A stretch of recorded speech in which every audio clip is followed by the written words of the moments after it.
Hello, everybody, and welcome to the Stage 2 Summer Playwriting staged reading virtually for the first time.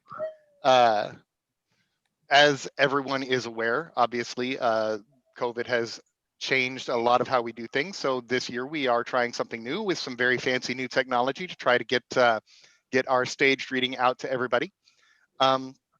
We are getting ready to start our live event for the evening, and we will kick things off. Tony Shopperjohn has a few words she would like to say about Stage 2.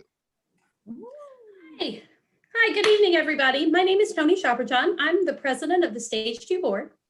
On behalf of all of us at Stage 2, I would like to welcome you to an evening of readings for the 4th annual Summer Playwriting Workshop. It's my pleasure to welcome you tonight. It seems a little strange to be talking about a summer workshop in October, but 2020 has been a topsy-turvy year in so many ways. COVID has stolen and changed many of our traditions and changed the landscape of art as we know it. Our theater has always been an open gathering place for artists to come together and create and share their creations. With the change in the landscape, we've had to adapt and change that gathering space. We welcome you tonight to this new gathering space and hope to continue to foster vital work in these times. Tonight wouldn't have been possible without many people and organizations that have supported us along the way. First, I would like to extend a very warm thank you to the incomparable Miss Alice Shen. Her leadership for all of these workshops has been nothing short of amazing. She herself is a gifted playwright, and her commitment to fostering new work is incredible. We are unfortunate to have her as a mentor, and even more fortunate to have her as a friend. Alice, we love you so much. Oh, wonderful, love you. Secondly, she is assisted on the Stage 2 side by our board member, Mr. Eric Jones. His dedication to new work and championing this project has been remarkable, and we're very lucky to have him spearheading this worthy project. He has been a tireless commander of this project since the very beginning.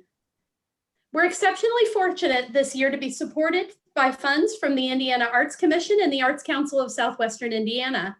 We're grateful for their tireless commitment to arts in our state, and that is both appreciated and commendable. We would also like to thank our playwrights and our various actors for sharing their considerable gifts with us. Thank you for sharing yourself so openly and so willingly. We appreciate you more than a simple thank you. We are lucky that through a committed group of mentors, participants, and actors that we're able to still host this remarkable workshop and share with you the work of these gifted playwrights. Lastly, I'd like to extend a thank you to all of you at home for joining us this evening. Creating art is wonderful, but an audience truly makes this art come alive. Thank you for joining us tonight in celebration for these wonderful local artists. One last thing before we go. Art is vital. Even in times like these, it does find a way. It helps us to celebrate. It helps us to mourn. It helps us to connect with our fellow people. We are truly blessed with many wonderful arts organizations in Evansville, and I would be remiss if I didn't mention this and mention that we are all struggling right now. With COVID, our usual ways of reaching out to audiences have changed.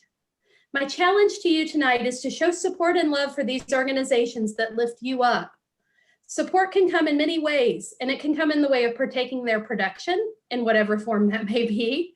Or if you were able, a small contribution would mean the world to these organizations in these troubled times.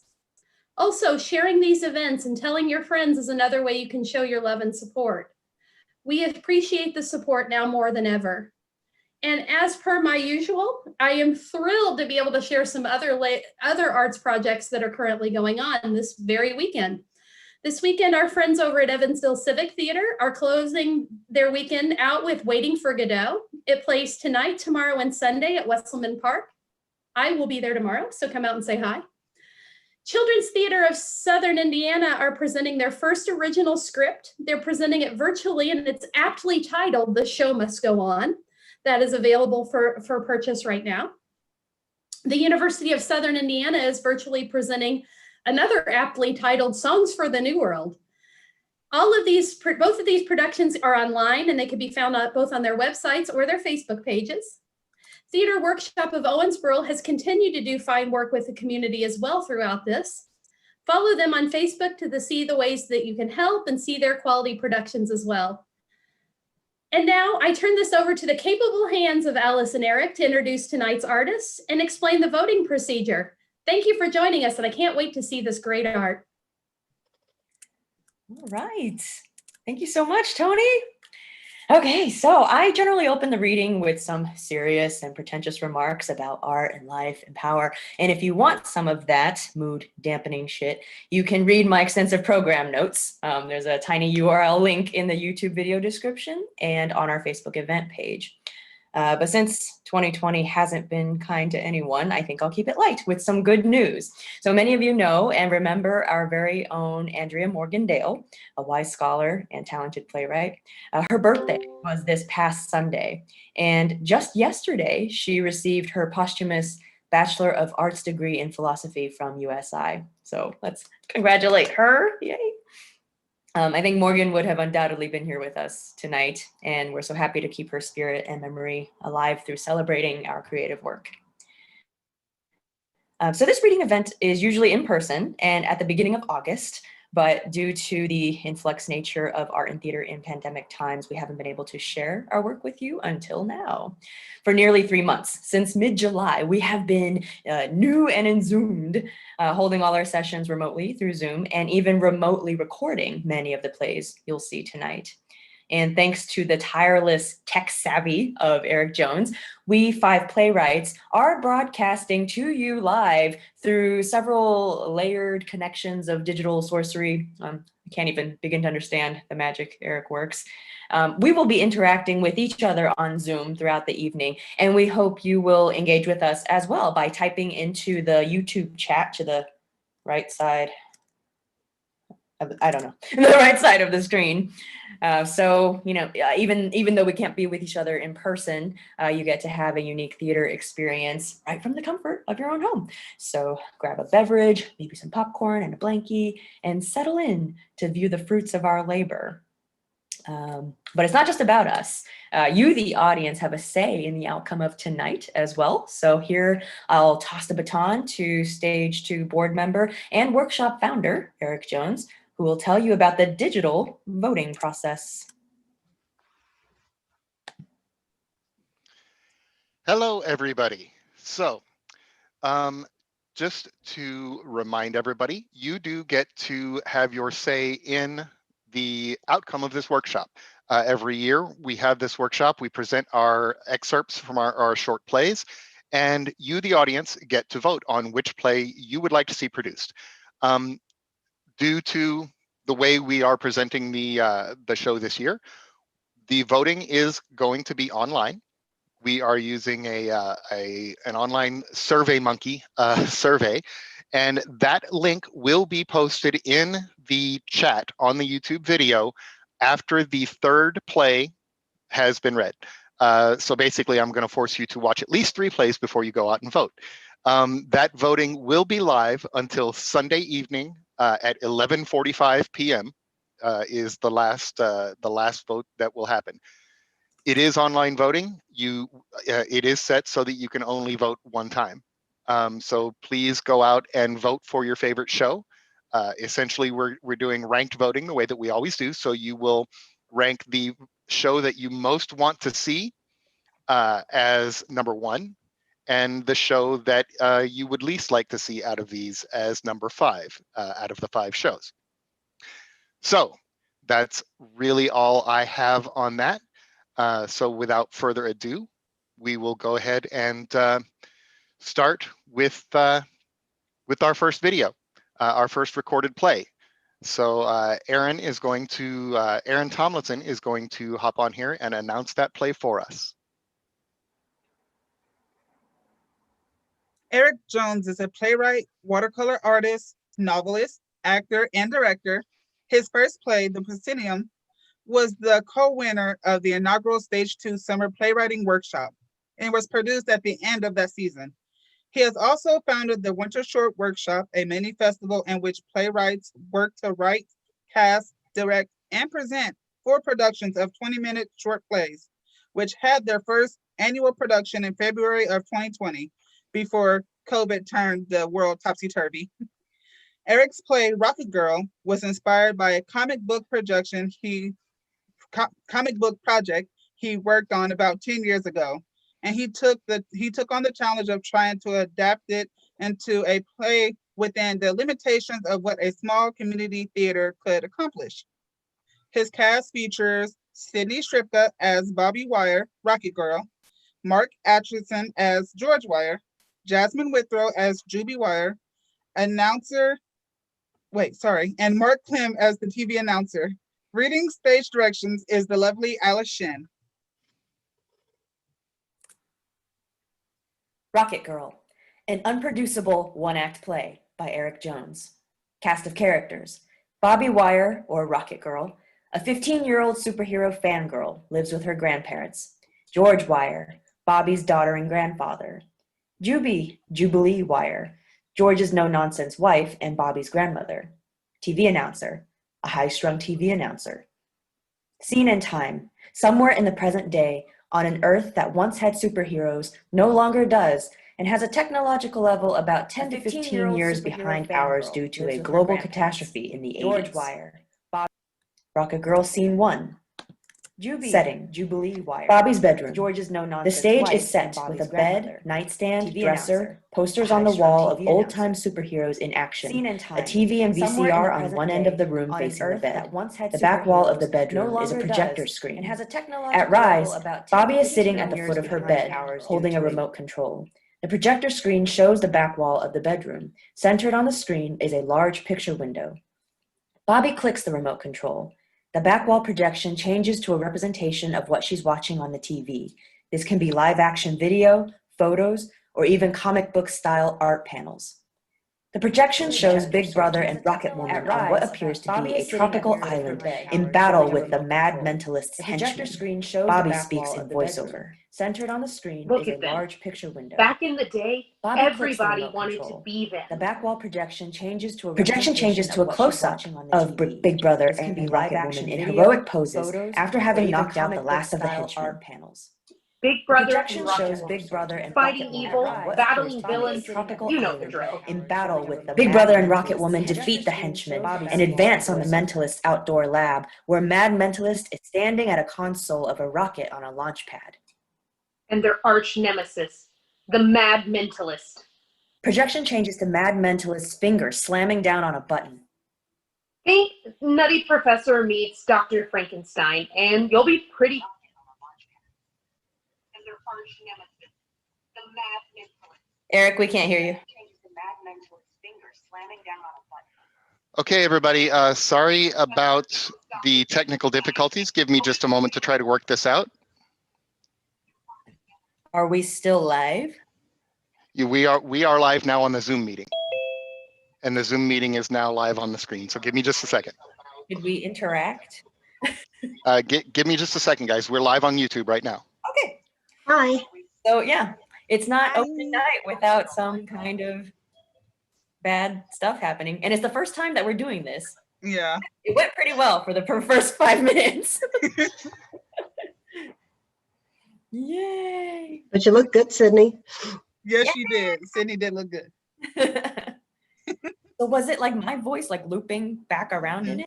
Would that Yeah, it was, and I'm not sure why, but we're going to try this again. This was not happening when we ran our testing, everybody. So yeah, first night, everything tends to go a little strange. So let's give it another try. It's a learning experience. So here we go with Rocket Girl. Rocket Girl, an unproducible one-act play by Eric Jones. Cast of characters: Bobby Wire, or Rocket Girl, a 15-year-old superhero fangirl, lives with her grandparents. George Wire, Bobby's daughter and grandfather. Jubilee Wire, George's no-nonsense wife and Bobby's grandmother. TV announcer, a high-strung TV announcer. Scene and time: somewhere in the present day, on an Earth that once had superheroes, no longer does, and has a technological level about 10 to 15 years behind ours due to a global catastrophe in the 80s. Rocket Girl Scene 1. Setting: Bobby's bedroom. The stage is set with a bed, nightstand, dresser, posters on the wall of old-time superheroes in action, a TV and VCR on one end of the room facing the bed. The back wall of the bedroom is a projector screen. At Rise, Bobby is sitting at the foot of her bed, holding a remote control. The projector screen shows the back wall of the bedroom. Centered on the screen is a large picture window. Bobby clicks the remote control. The back wall projection changes to a representation of what she's watching on the TV. This can be live action video, photos, or even comic book style art panels. The projection shows Big Brother and Rocket Woman on what appears to be a tropical island in battle with the mad mentalist's henchmen. Bobby speaks in voiceover. Look at them. Back in the day, everybody wanted to be them. Projection changes to a close-up of Big Brother and Rocket Woman in heroic poses after having knocked out the last of the henchmen. Big Brother and Rocket Woman, fighting evil, battling villains, you know the drill. Big Brother and Rocket Woman defeat the henchmen and advance on the Mentalist's outdoor lab, where Mad Mentalist is standing at a console of a rocket on a launch pad. And their arch nemesis, the Mad Mentalist. Projection changes to Mad Mentalist's finger slamming down on a button. Think Nutty Professor meets Dr. Frankenstein, and you'll be pretty close. Projection changes to the rocket launching. Rocket Woman takes to the air in pursuit. My gran and grandpa tell me stories all the time about how amazing they were. Projection changes to Big Brother leaping to the console to confront the Mad Mentalist, who shoots a ray at him but misses. The way grandpa talks, I think he had a huge crush on Rocket Woman. Him and the rest of the world. Projection shows Big Brother punch the Mad Mentalist through a window into the interior of the lab, where he lands in what looks like a glass-topped coffin which slams shut. After all, they were famous. Projection changes to Rocket Woman, flying after the rocket, reaching out for it, getting closer and closer. Everybody remembers them, even today. Projection shows close-up on Rocket Woman's face, her eyes wide. They were the heroes who didn't win. The rocket explodes. Just once, though. Big Brother looks up in horror as he sees Rocket Woman falling away from the exploding rocket. That's all it took. Big Brother runs to the beach where Rocket Woman is going to land. Once. Rocket Woman hits the ground. Big Brother gets to her, takes her into his arms, pulls her to him. Things got pretty bad after that. Projection changes to a speedster superhero running through a city. It spread everywhere. A flying hero who suddenly starts falling from the sky. Every city, every corner of the globe. Back to the speedster, who trips and skids on the pavement. It took away what made them special. The formerly flying hero lands on the speedster in a huge impact. It took away their powers. The two heroes, dead on the pavement. They called it the mentalist plague. Projection changes to a hospital ward, the beds all full. And it wasn't just the heroes. A lot of normal people died from it. People like you and me. Nurse pulling a sheet over the head of a patient. Well, like you, at least. Bobby clicks off the TV and stands up. Projection changes out of the documentary Bobby's been watching. We're now seeing backstory that even Bobby isn't aware of, while her voiceover continues. We see Big Brother in civilian identity in his apartment, holding his costume sadly. But it hit the heroes hard. Bobby goes to her dresser and starts pulling things out. Rocket Woman, on crutches, arm in a cast in civilian clothes, a little girl with a teddy bear sits on the bed behind her. Villains too, I guess. Bobby pulls on a pair of black military pants and a black t-shirt with a rocket on the front. Big Brother tosses his costume into a trunk. Every single one. As far as the world knew, they were all dead. Bobby pulls on a black ski mask and puts on a pair of black combat boots. Big Brother and Rocket Woman embrace. And overnight, the golden age of superheroes ended. Projection fades back into the back wall of Bobby's bedroom with the prominent window. Bobby pulls on a pair of steampunk goggles over the ski mask and strikes a superhero pose. Until now. Bobby exits the room. A few seconds later, we see her walk past her window in the projection, stepping out into the backyard. There's a loud whoosh, and Bobby takes off like a rocket, complete with flames from her legs. Lights and projections fade. End scene 1. Rocket Girl scene 2. Setting. Living room of the Wire household. 2 recliners with foldable tray tables in front of them, a love seat, and a large heavy console TV at the other side of the room, and a door to the kitchen off stage. At Rise, Juby Wire is sitting in one of the recliners, George entering the room with 2 plates of food. Here you go, my love. Juby plants a kiss on George's cheek as he leans in to set her plate down. Thanks, Pat. Bobby's not coming down? We stopped at Penguin's for a burger when I picked her up from school. Said she had a class project to work on or something. Bobby, you're missing out on lasagna night. Picks up the clicker and turns on the TV. Oh, leave the kid alone, Juby. Teenagers don't want to sit and watch the news with their grandparents. Well, the least she could do is poke her head in and say hi. Feels like I haven't seen her in days. She's at that age, love. Grace was the same way, remember? 13 to 19, felt like she didn't even live here. Grace was different, Pet. She had a lot to deal with. All that talk back then about how awful capes were and how the heroes had... Well, it was hard for her, I know. But being a teenager's hard anytime. Wasn't exactly easy for you, if I recall. No, be quiet. You knew me for all of a year when I was a teenager. In other news, the Freedom Brigade Museum has announced its plans to open to the public in just 3 weeks. Exhibits will include tributes from throughout the Freedom Brigade's 40-year history from 1938, founding members The Patriot, Lady Power, The Ring, and The Detective, to some of the figures from the last days of the heroic age, including Big Brother and Rocket Woman. Times they are a-changin'.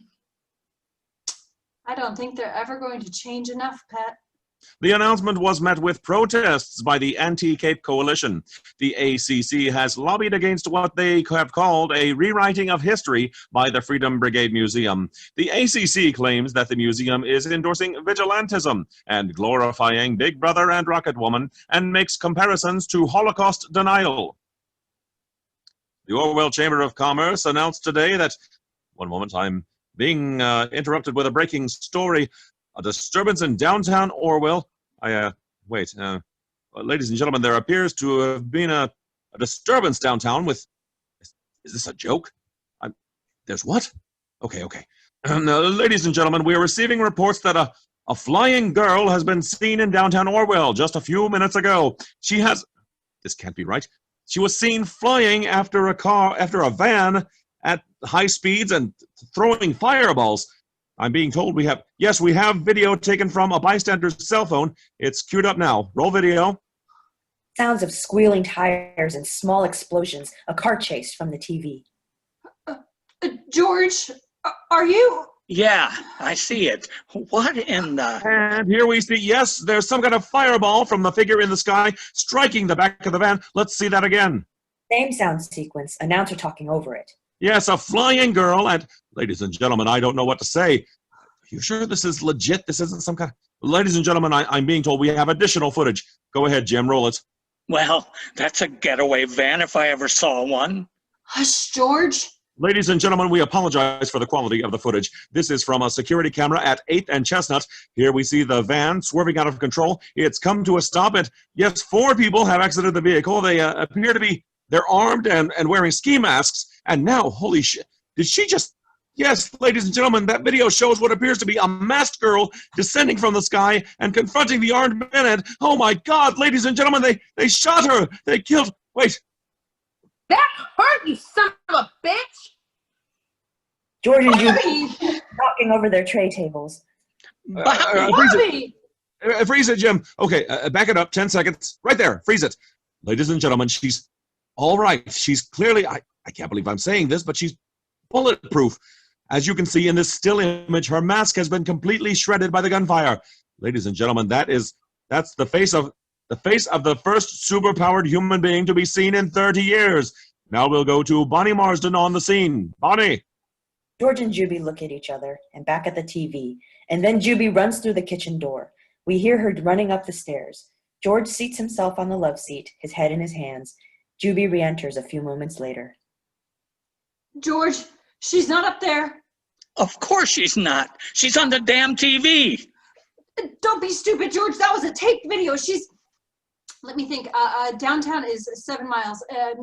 If she's anything like... I can't believe this is happening. Hush, George, I'm trying to think.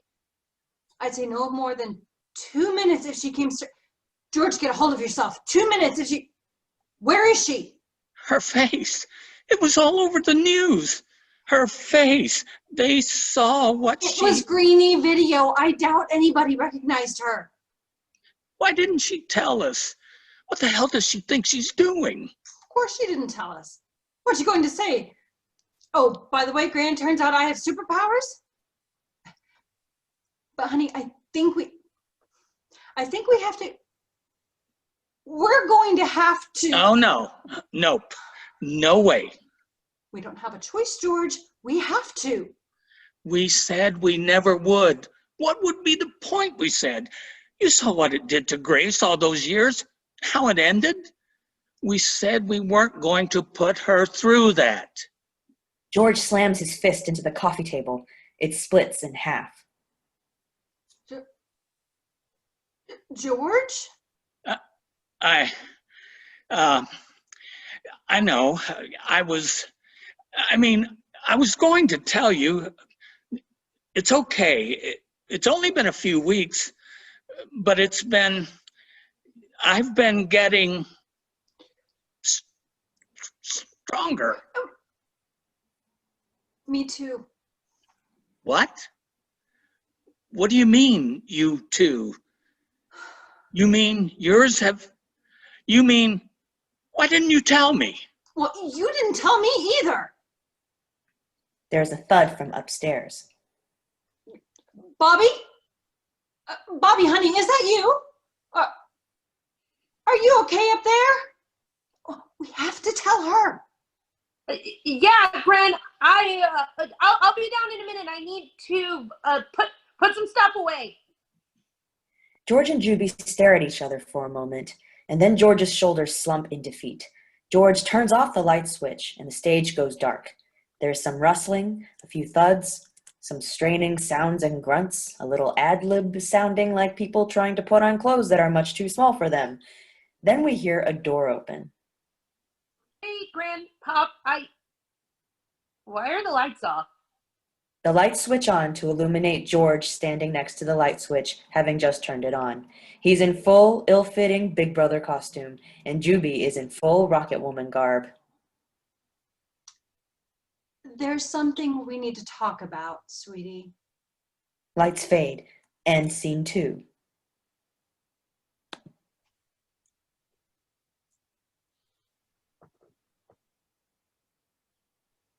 Yay! All right. Thank you, everybody, for sitting through Rocket Girl. I hope you enjoyed. And now it is time to move on to our next video. Jovanni Olavarria is a senior theater arts major at USI.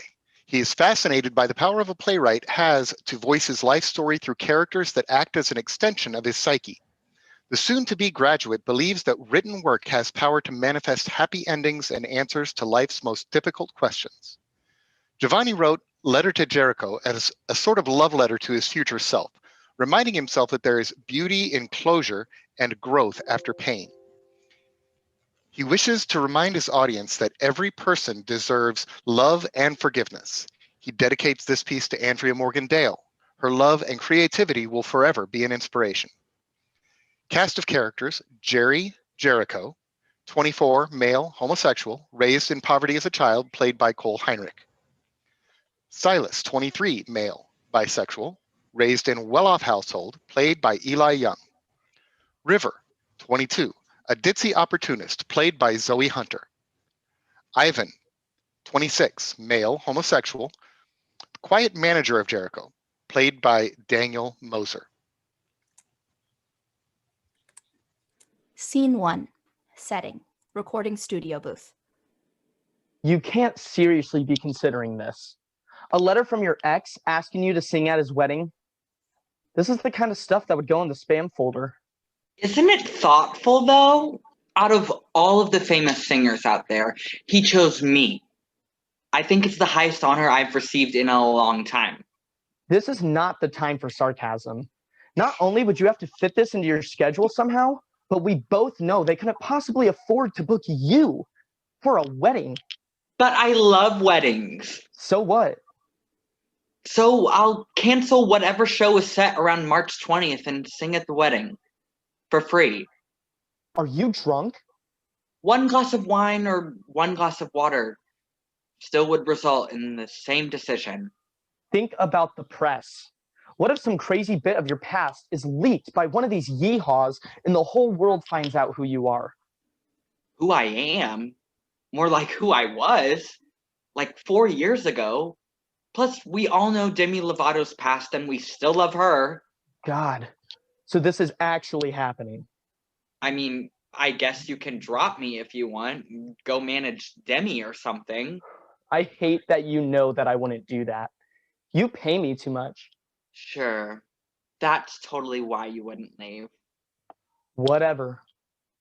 But are you sure that this will be good for you? You sticking around? Sure, you're a fantastic manager. A little bit of a stick in the mud, but still fantastic. No. You know what I mean. Do you think that going to Silas's wedding will be healthy for you?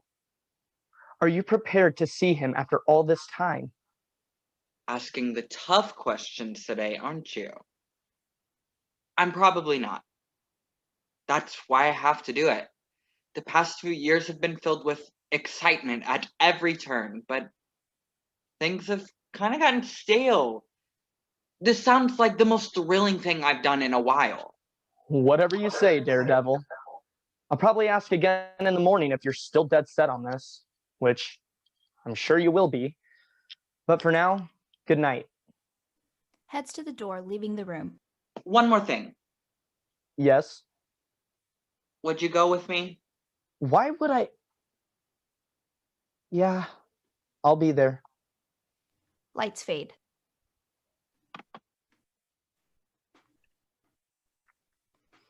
Scene 2.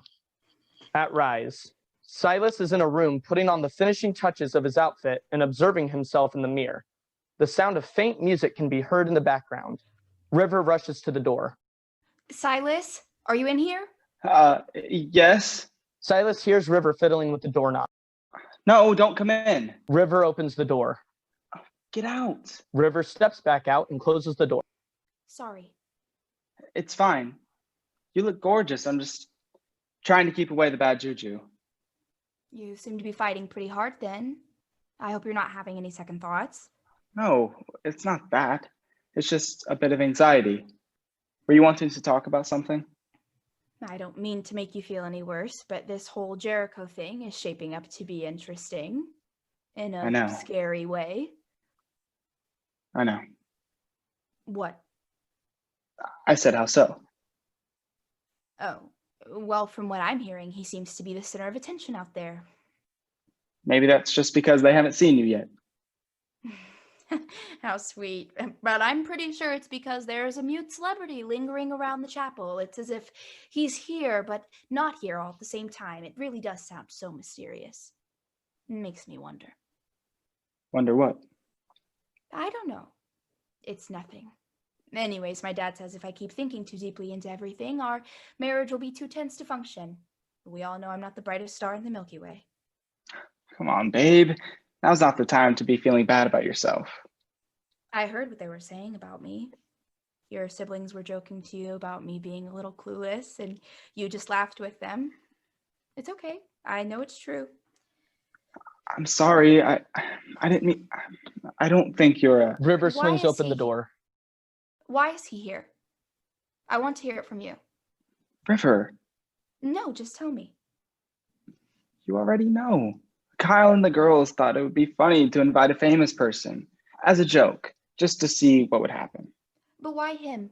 I've never heard you listen to a single Jericho song. Well, And why did he agree to perform?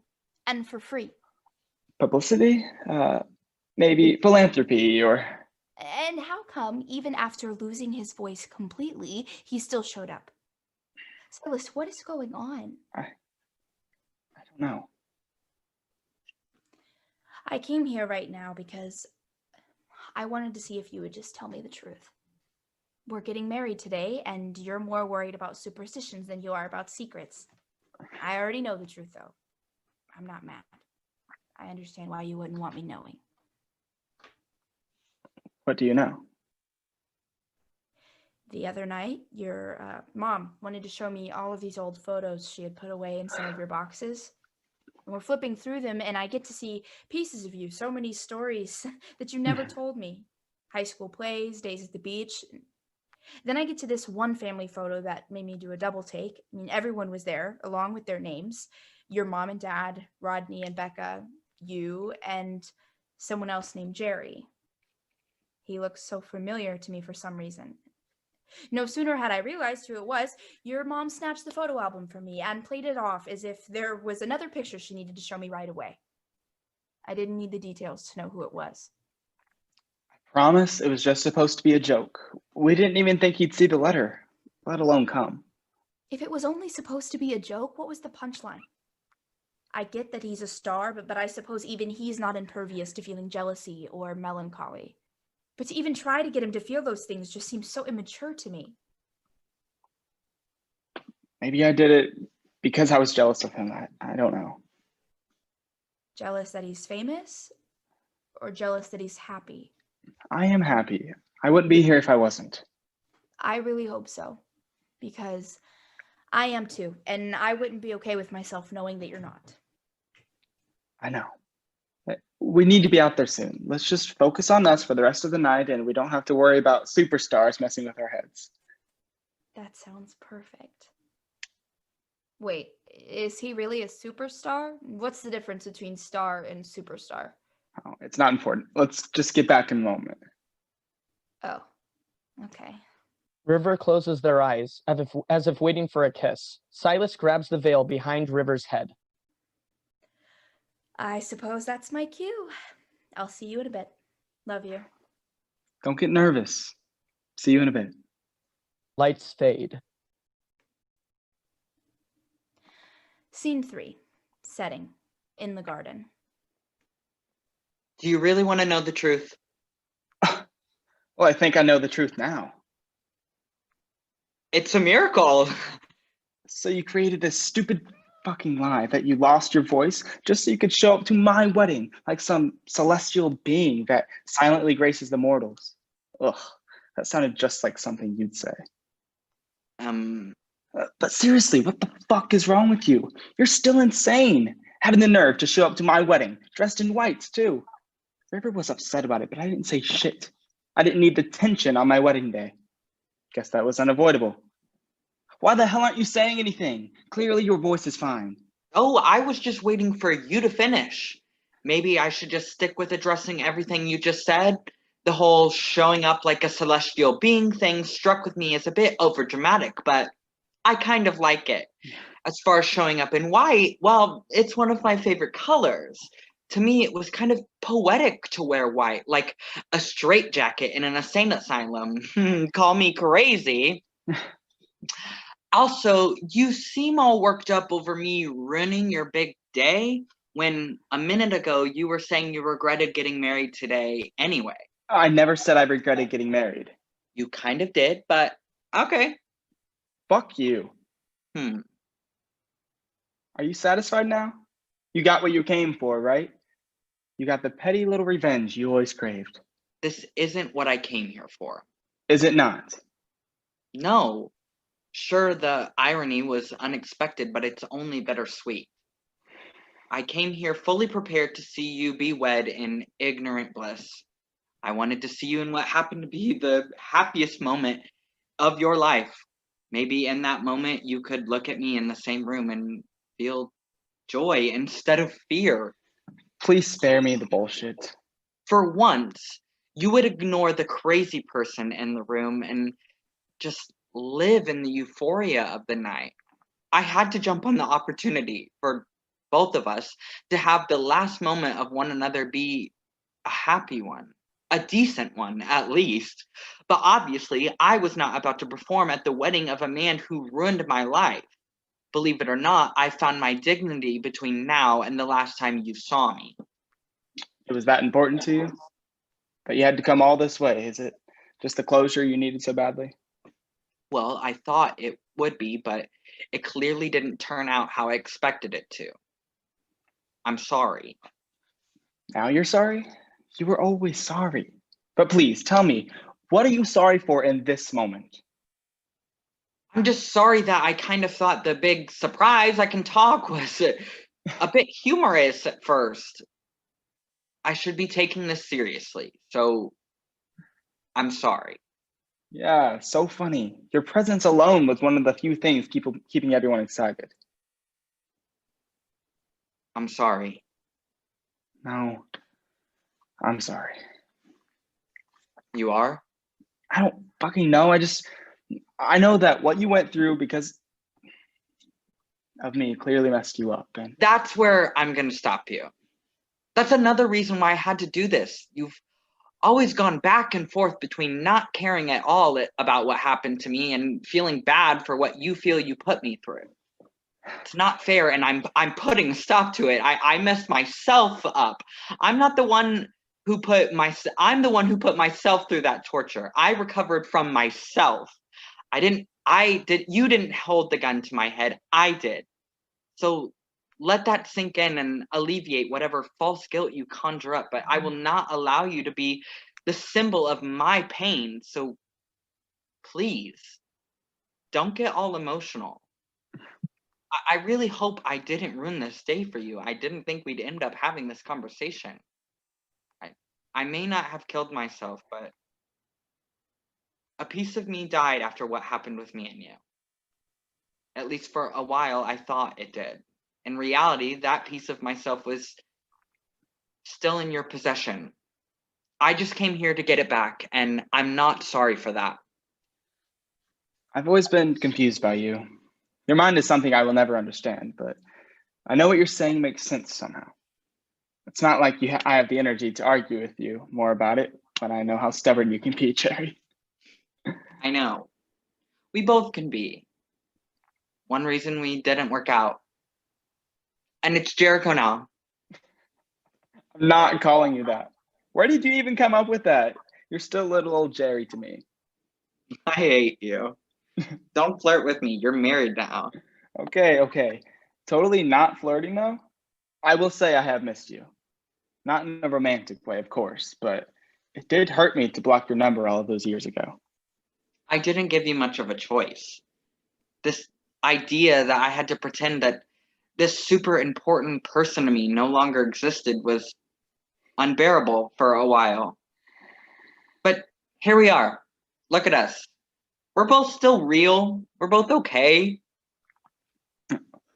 1 second. Okay.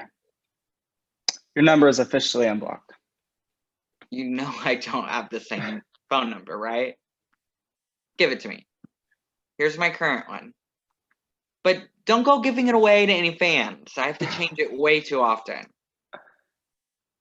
You put your contact in as Jerry. Good night, Silas.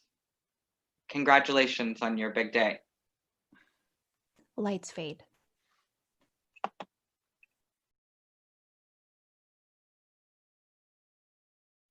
Okay. Thank you for watching that. I appreciate you guys letting me share that with you. Now we have Diane. Diane Marie-Louise is an actor, playwright, and author. She has published both poetry and short stories. As an actor, Diane has appeared in 2 previous winning plays selected by the viewers and voters of the 2018 Summer Playwriting Workshop as Rennie in Image May Contain and as Mom in Daydream. The script excerpt she is presenting this evening showcases 2 expanded scenes from Circles, the play she wrote and directed for the 2020 Winter Shorts. Circles is the story of a mother and daughter that unfolds over a span of 40 years. Tonight, you will see scenes 1 and 2 of a 5-part 1-act play. Through humor and heartache, laughter and loss, follow their story to learn if their circle, generations in the making, stays unbroken. Diane has used circular casting to bring this story to life. Throughout the play, the actor who plays the mother in one scene will also play the daughter in the scene that follows. In scene 1, Lily B. Ireland is reading Eviana, a 9-year-old spunky and whimsical girl who often baffles her mother, read by Jocelyn Payne. In scene 2, Jocelyn plays a now 19-year-old Eviana, a rebellious teen and budding poet. Kim Payne is reading the part of mother, and Kurt Payne is reading dad. Reading stage directions is Suzanne Godecke, and this recording was made at Studio 321. Circles, scene 1, setting. The living room of a traditional home. We see a sofa and coffee table, as well as a writing desk that faces the audience. Stage left is a doorway to the kitchen, through which we can see a countertop and a wall-mounted phone. At Rise, Mother stands in the doorway to the kitchen, talking on the telephone, while trying to keep an eye on dinner. Yes, of course, Mother. I understand. That must be... Sorry? I said yes. Yes, ma'am. I am listening, Mother. I was just agreeing with you. I apologize. I know that my good manners are a reflection on you. What? Of course not, Mother. I am not mocking you. I would never... Eviana enters stage right, bringing a box of craft items that she places on the coffee table. She kneels on the floor beside it and works on an art project. Listen, I'm really sorry to cut you off, but I think I just heard Jim's car pulling in and I need to put his dinner on the table. I did start early, but the phone rang and I promise I will feed my husband just as soon as I hang up the phone. Not as perfectly as you, of course, no matter how hard I try. Mother exits to the family room, wiping her hands on her apron. Oh, Eviana, I didn't hear you come downstairs. Did you finish your homework? Yes, Mommy, all done. Even math? Yes. Oh, but you need to quiz me on my spelling words. Did you mean, will you please quiz me on my spelling words? That's what I said. Eviana continues to color, putting the finishing touches on her project. What's all this? What are you doing here? Making another mess for me to have to clean up? No, Mommy, I'm making a present for you. Oh, and I wrote a poem. You wrote a poem? All by yourself? And I drew this heart too. See? That's called an illustration. That's right, honey. A drawing that goes along with something you've written is called an illustration. Can I see it, please? Wait, I have to read the poem I wrote for you first. Roses are red, violets are blue, sugar is sweet, and so are you, by Eviana Todd. Thank you, sweetheart. That was lovely. It's always been one of my favorite poems. But no, it's, how can it always be your favorite poem? I just wrote it. No, honey, you didn't. Yes, I did. I just now wrote it. You did just write it on the paper, and your printing is very neat. I like your illustration too, but you didn't come up with that poem all on your own. Eviana crosses her fingers behind her back. I did too. You don't know that. And anyway, I did write the "and so are you" part. That wasn't in the poem that you know. It's not because I just now made it up. Eviana, you didn't make up any part of that poem. It's been around since before I was born. We've talked about this before, young lady. You know how I feel about lying. I'm not lying. I wrote a poem and I drew an illustration. But if you don't want it, then you can't have it. Eviana rips the paper in two. I didn't mean it anyway. You're not sweet like sugar. You're mean. Eviana, now don't be like that. Let's sit down and talk about this. At least help me clean up all this junk. You know how much I hate messes. Eviana pushes past Mother to exit to kitchen. Eviana, come back. I'm sorry, honey. Stay here and talk to me. Please don't go. Mother picks up the torn pieces of paper and places them in her pocket. Lights fade. End of scene 1. Circles, scene 2, setting. The same living room 10 years later. At Rise, Eviana enters from the kitchen talking on a cordless phone. I was like, oh my God, I'm not even kidding. Cagney with a soup ladle. That's what I said, but you know the parentals, especially the female one. If something doesn't fit into her neat little box, then it isn't allowed to flourish. Oh, it gets worse. Now I even have to live at home. I know, right? And community college sucks. How am I supposed to grow as an artist there? I have all this untapped youthful angst that's just waiting to be explored, and now... Angst?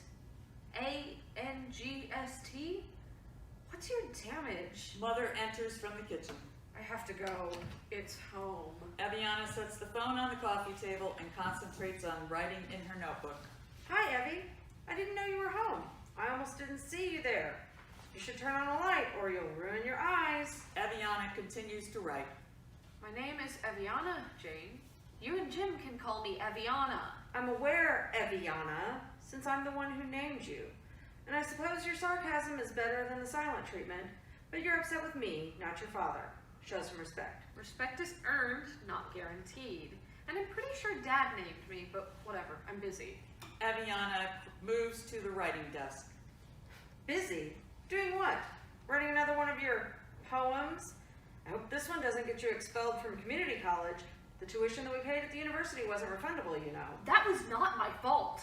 The university had no vision, and I didn't get expelled. I got expelled from high school when I put my poem in the school paper. I did try to find something else that rhymed with Nantucket. For God's sake, Evie, you know I still can't go to my own class reunion because of that debacle. You never even thought about me, did you? You only thought about what was important to you, what matters to Evie. Right, because it's all about you. And it's Eviana, by the way. It's my name. It's my brand. What's that supposed to mean? What's a brand? Not a brand. It's my brand. Eviana. It's me, my style, my creativity. You know, brand. It's who I am. It's my art. What art? You mean those vile things you call poems?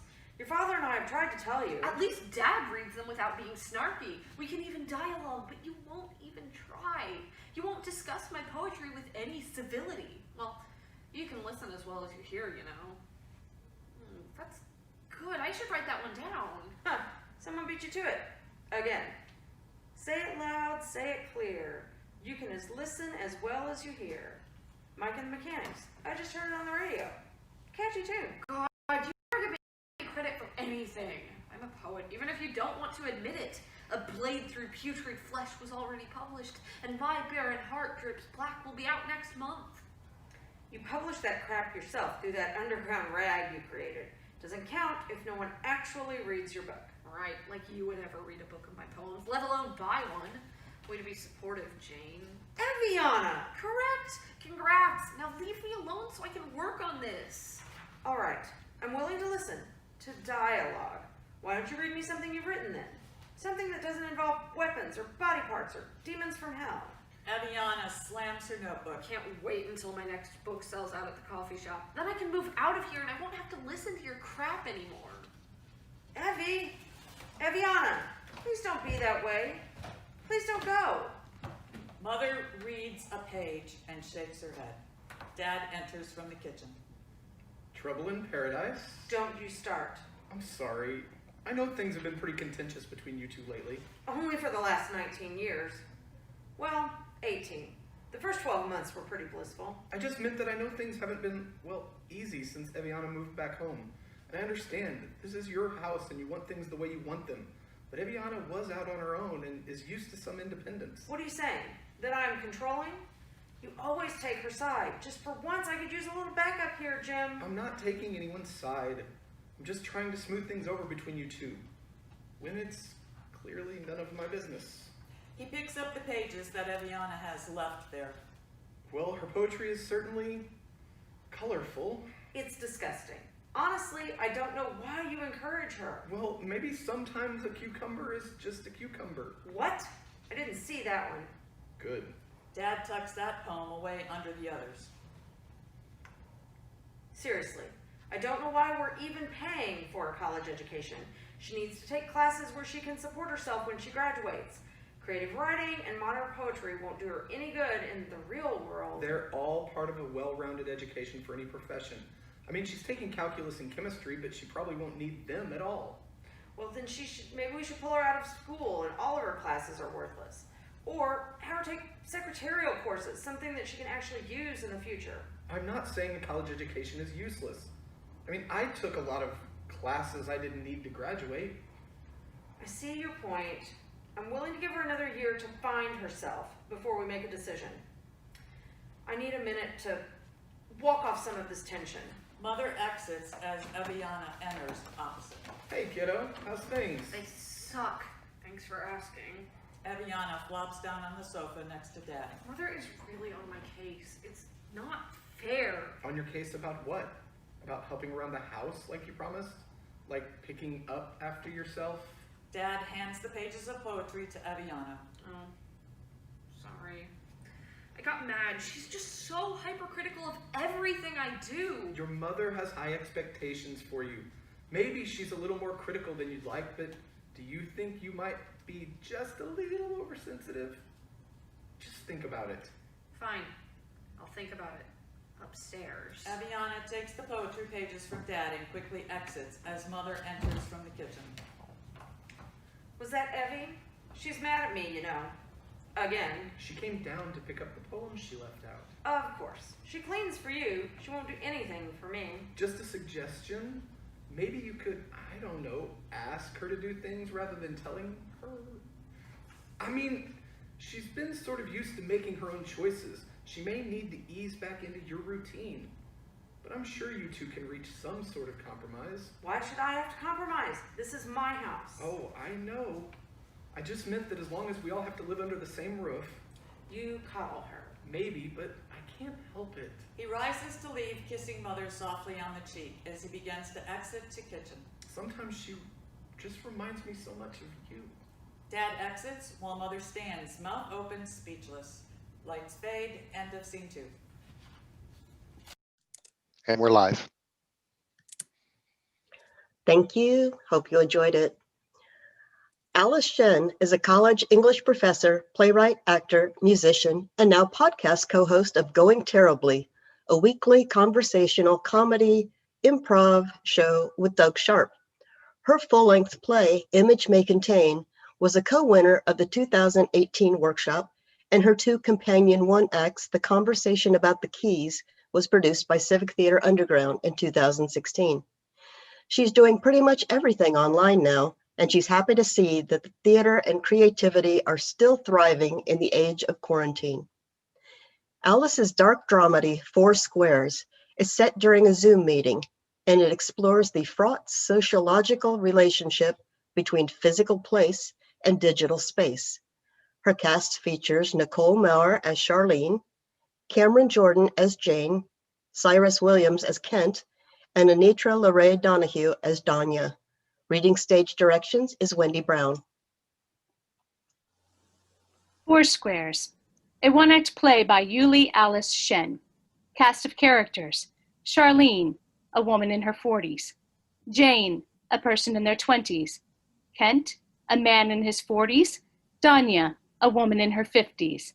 Scene and time: rush hour, over Zoom. At Rise, Charlene and Jane are in the meeting room. Charlene, the host, is well coiffed and chipper. She busies herself in her tidy office. Behind her is a wall of beautiful knickknacks and framed photos. Jane is in a coffee shop. Their head is in close up, as if they're slumped in front of a laptop on their phone, chewing gum maybe. A doorbell sounds. Oh, that's Kent. All right, here we go. Kent, can you hear me? Oh, you're connecting to audio. Kent, can you hear me? I wish you disable the waiting room, Charlene. Takes you fucking forever to answer. Kent's device seems to be set up on a kitchen countertop. His torso can be seen moving in and out of the frame. He is loosening his tie and pouring himself a drink. I'm sorry, I had it on for the... Are you drinking? About to, yeah. I sent out a doodle poll to see if this would be a good time. Good time. But... A doorbell sounds. Better answer that. Yes, but... Fine. Charlene lets in Danya. She is in her car. Her phone must be sitting in a vent attachment. The video shows mostly the interior of her car with her head in the bottom left corner. Sorry I'm late. Oh, no, it's... I've been running all over the place. Can you hear me? Sorry I'm late. No, I heard. I thought I was picking my daughter up from daycare, but it turns out I wasn't. It's been a day. Are you driving? Because if you're driving and Kent's... we could reschedule. Oh, for I fuck. have class at 6. It's fine. I'm fine. I mean, I'm not I mean, fine. it's whatever. You can get transcriptions later. I don't even really need to be here. Part of the team. Part of the team. Kent? No, you can say it, Grandpa. Intern. Got a lip on you there. Let's just... A loud horn. What the fuck? Use your fucking signal, you fucking fuck shit. Sorry, I'm fine. I'm fine. Let's just call this meeting to order. Jane, you're taking minutes? Yep. You look like you're on your phone. I'm taking notes on my phone. She's taking notes on her phone. Well, I know, it's just, I just don't know how you kids do that with the thumbs and the... I get by. He gets by. No, I just mean it's impressive that they... Anyway, I officially call this board meeting to order. First order of business is to approve the minutes from the budget meeting. Jane, could you... Yep. Jane has already shared their screen.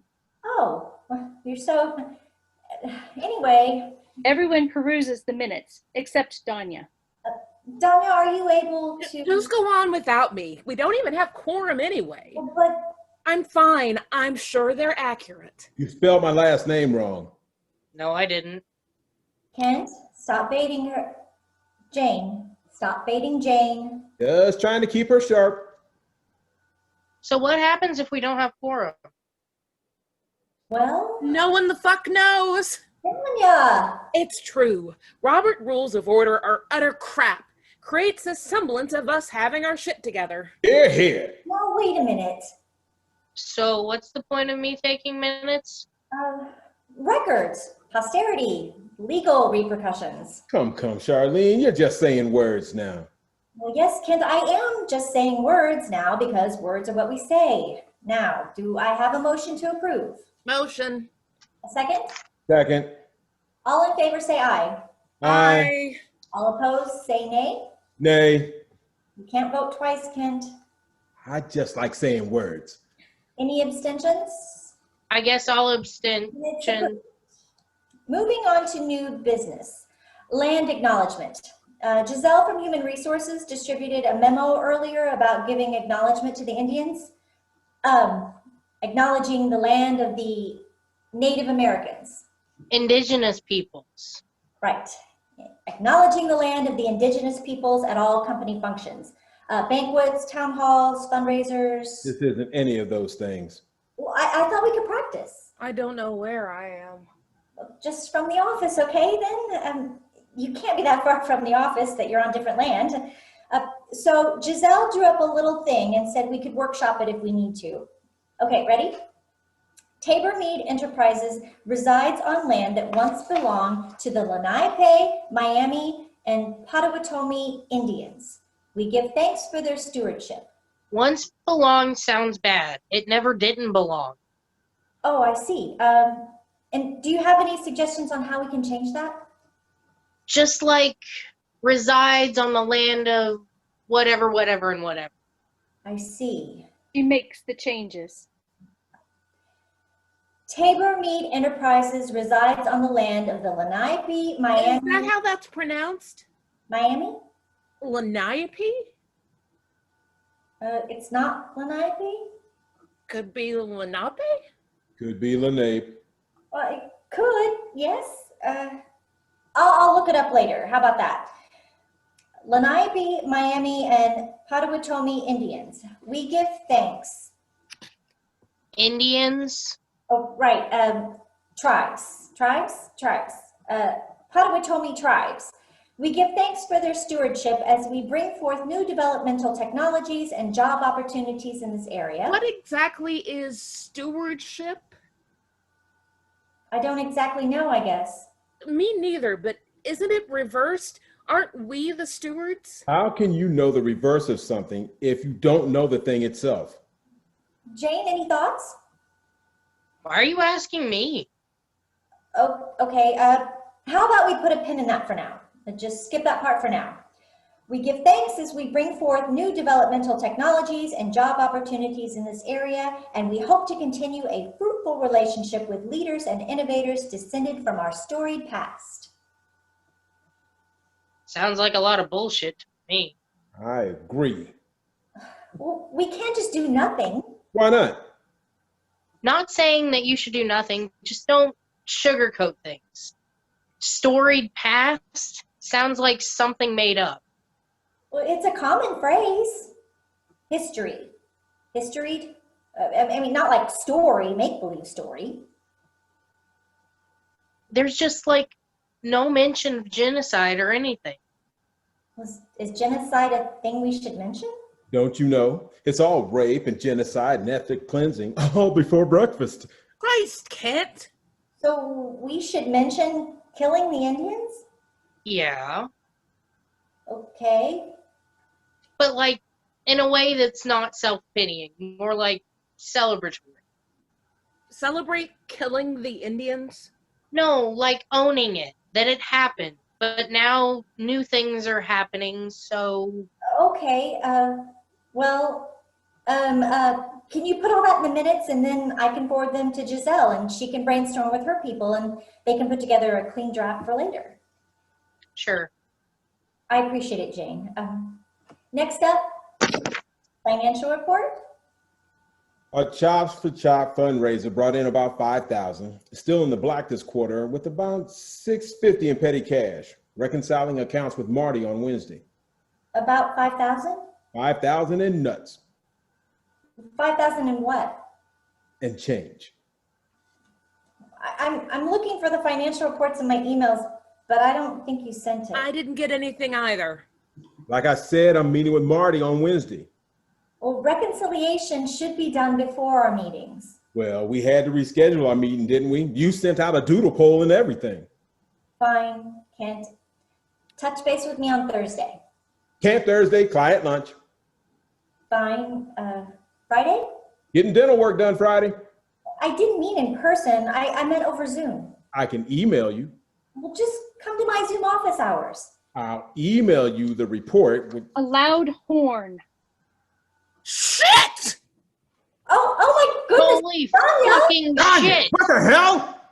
A skid, a thud, broken glass. Danya's image blurs, flips, and comes to a stop. She is no longer in the frame. The phone must have rotated in its cradle, now showing a broken window and more of the car interior. Jane immediately starts filming their laptop screen on their phone.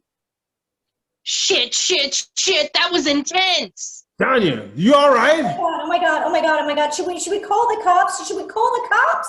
We have no idea where she is. She said she was picking up her daughter. She said she wasn't picking up her daughter. But she said she was supposed to. Maybe she was coming from daycare. You know which daycare? No. Do you know where she lives? No. Then how the fuck are we going to tell the police where she is? Has she texted you before? You can probably still track her location with her cell number or something. Oh, yes, I think so. Maybe. Okay. Danya, we're gonna get you help. Can't tell if anybody's around. Somebody must have stopped by now. Searching her phone. Danya. Going live, probably. This is gonna be like one of those cheesy 90s horror flicks where a trickle of blood oozes in from the edge of the screen. Dean, would you stop recording? Have some respect. Danya could be paralyzed or... It's for posterity. Legal-ish. Heads, just call the police, would you? I'm trying to find her number. All right. Silence as they tend to their phones. End of excerpt.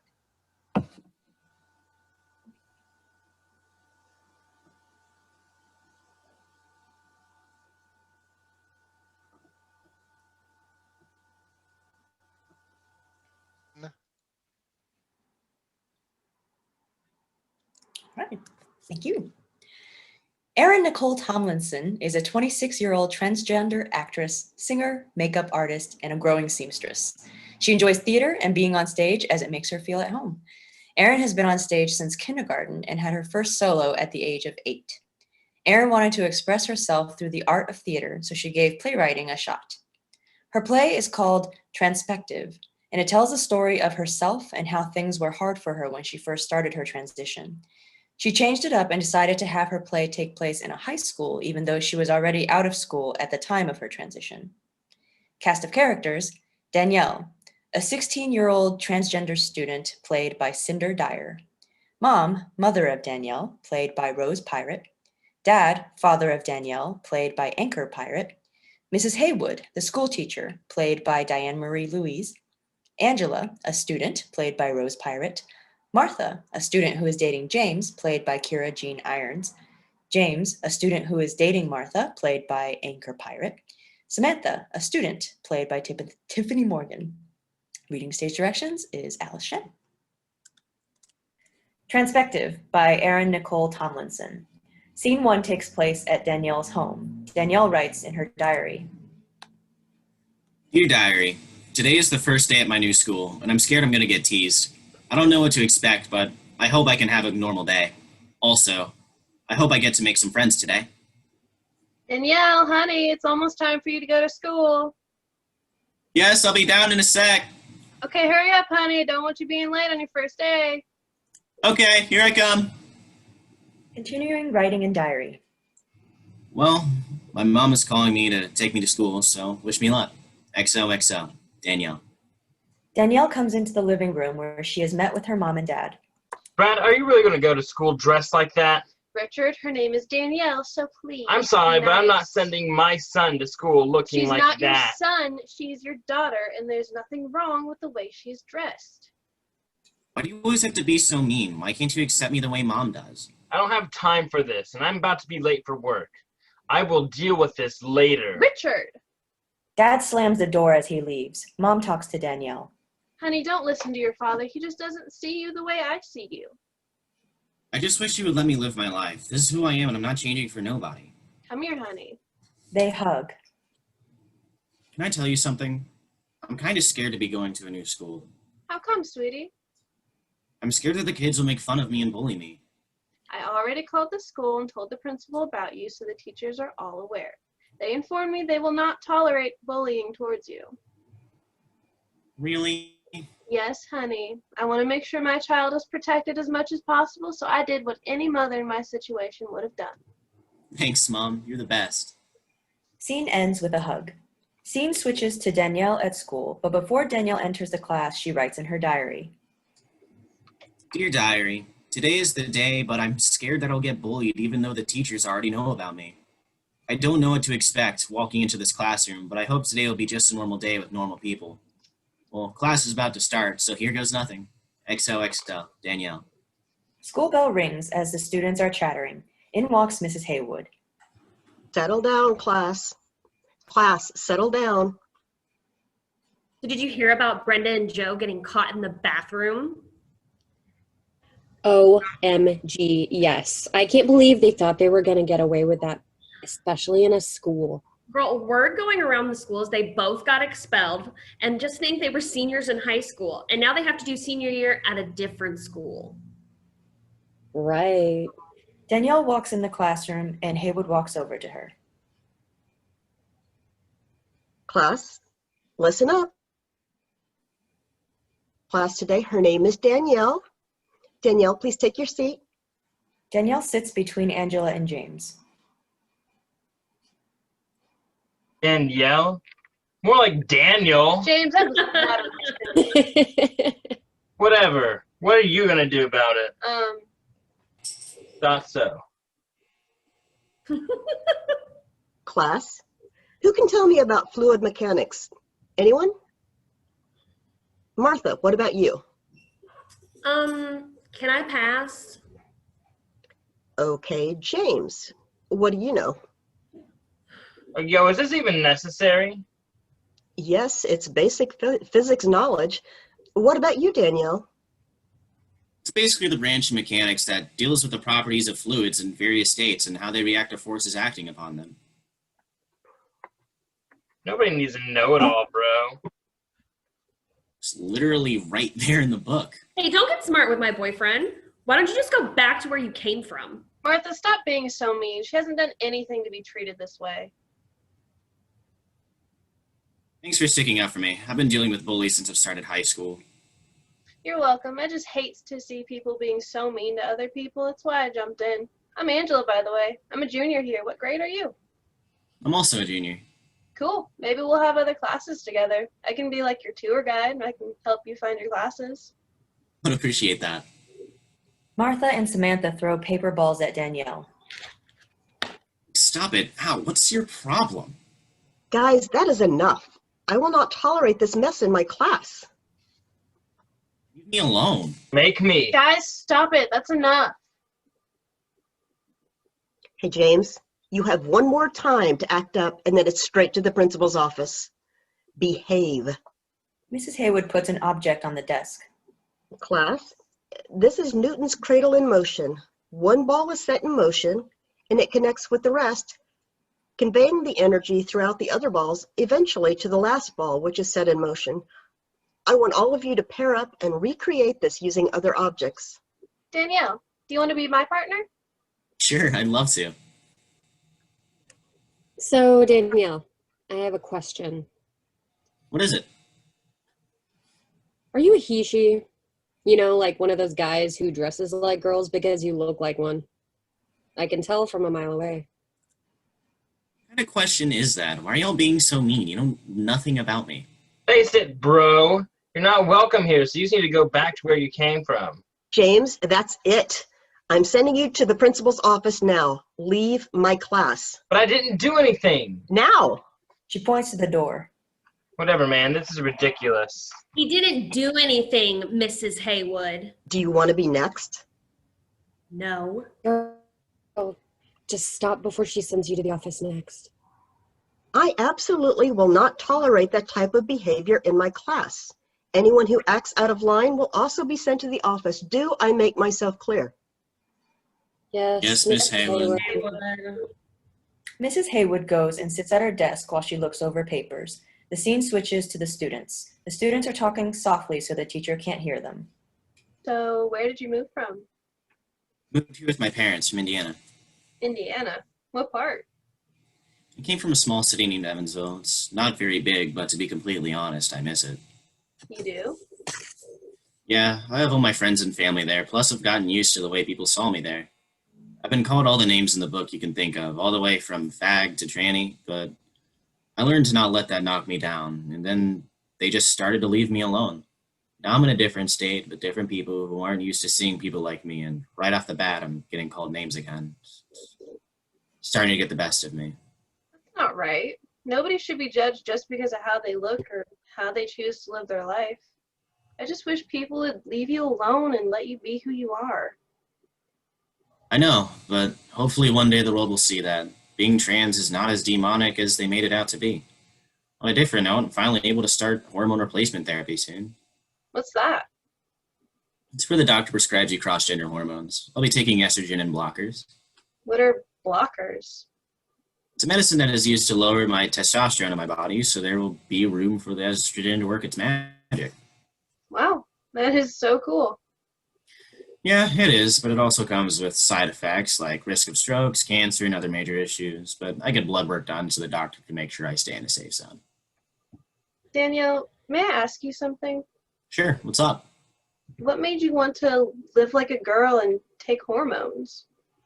It's not that I wanted to, it's just I felt in my heart that I was born in the wrong body. I felt for a long time that I was a girl, and every time I looked in the mirror, I saw a boy just staring back at me. That's the reason why I'm living the way I am, because it's authentic to who I really am. The hormones over time will start to give me the body of a woman. Whatever. No matter how many of those hormone things you take, you will still be a boy. Samantha, leave her alone. She has done nothing to you. Face it, that kind isn't wanted here. Can't you see it? I know I can. I don't know what I ever did to you to make you act this way to me. I don't even know you. You came to my school. That's what you did. Samantha and Martha, if you two don't stop it right now, I will make sure you both spend the next week in the principal's office. What is the one thing I have taught everyone about my class? Well, go on, say it. I'm sure you know the answer. You said in this class there will be no hate whatsoever.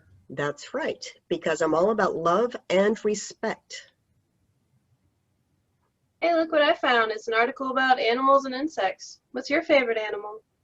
Mine is a caterpillar. Caterpillar. How come? I like how they start off as a caterpillar and then over time they become a beautiful butterfly. I tend to describe myself as a caterpillar because when I fully transition, I'll blossom into someone that I'm proud of. Basically, the same thing that a caterpillar does. Cool. Now, class, for tonight's homework, I want you to finish this project and present it to the class tomorrow. Okay, Mrs. Hey, Miss Haywood. Haywood. Bell rings for class to be dismissed. Mrs. Haywood pulls Danielle aside. Hey, Danielle, can I talk to you for a second? Sure, what's up? And I'll catch you later, Angela. Goodbye. Danielle pulls up a chair next to Mrs. Haywood. Hey, so I'm so sorry about today. I taught my students to love everyone, but I guess I can only do so much. I tend to put up a strong front that I'm okay, but deep down it really hurts me. It hurts me so bad to hear peers the same age as me talk about me like I'm nothing. I dealt with a lot back home, but I had my friends with me the whole time. But here, I feel like I have no one. I miss home so much. I miss all my friends because they actually love me for me and saw me for who I am. I get that. Being so far away from your friends is really tough. They've helped me so much during my transition. Miss Haywood, can I tell you something? I'm sure, honey. What is it? Back home during the beginning of my transition, I went into a dark place. I was teased all the time because of the way I looked. I've been called every name you can think of, and I've even been attacked both physically and mentally. It made me not want to live anymore because of the way people were treating me. What do you mean, not want to live anymore? I was being bullied so much to the point that I went in my room and thought about taking my life. It just got to be too much for me to handle because the kids at my school didn't want to be around me, and my dad still doesn't approve of me transitioning. My mom is the only supportive parent that I have, and she is what stopped me from taking my life in my room. I'm sorry you feel that way. I know it's hard, especially at your age, but just know that it does get better. There's a whole world out there that's waiting for you. You can't let what others say to you get you down. I know exactly how you feel. I was in your shoes once. What do you mean you know how I feel? You could not possibly know how I feel. Yes, I do. Most people don't know this about me, but I'm a lesbian, and growing up, I was always bullied for being gay.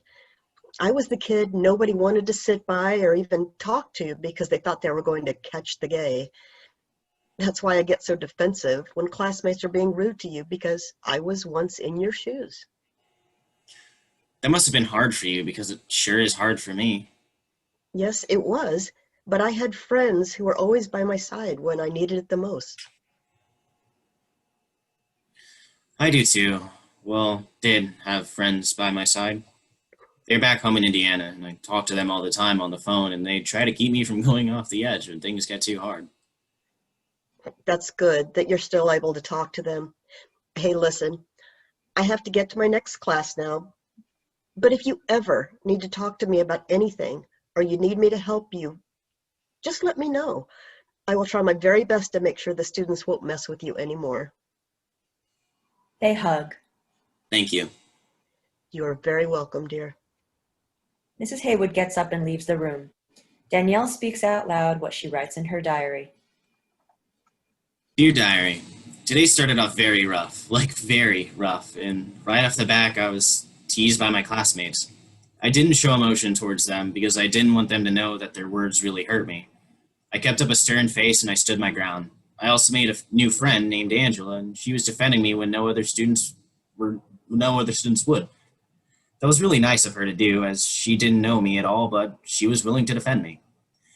After the class, my teacher pulled me aside to talk to me about my day, and I broke down and told her everything. She told me that she knew how I felt because she too was bullied when she was a kid for being gay. I think I'm going to be all right here, knowing I have people to help me get through it. XOXO. Danielle. Danielle takes a big happy sigh and leaves the stage. End of play.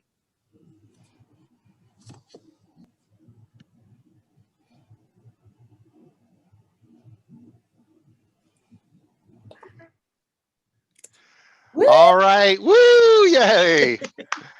Our very first attempt at live streaming theater for stage 2 over Zoom. So we've managed to make that happen. So for the first time, we actually had a Zoom meeting that has gone out over YouTube. Okay. Magic. So everybody give our playwrights here a round of applause. And give a thank you to Tony Shapperjohn for joining us this evening. Thank you for having me, Eric. I appreciate it. And just a reminder to everybody, the voting link has been pasted into the chat. You might have to scroll up a bit to see it, but once the video is compiled and goes to just being a standard YouTube video instead of a live event, I will also have the link in the chat there, or in the description there. And I'm also going to put the voting link out in the Facebook event for this reading, because I want everybody who watches this to have a chance to go out and vote. Voting is going to be live. It is live as of right now. You can go vote between now and 11:45 p.m. on Sunday evening. So thank you again for joining us. And and if you like what you see, tell your friends and share the link on Facebook so that everybody can watch it and vote. We would love to have all of your voices heard. Absolutely. All right. Well, thank you again, everybody. And thanks to our great playwrights here. It's been a wonderful night. And with that, we will bid you adieu. Bye. Adieu. Adios. Bye. Bye. Bye-bye. Bye-bye. Bye.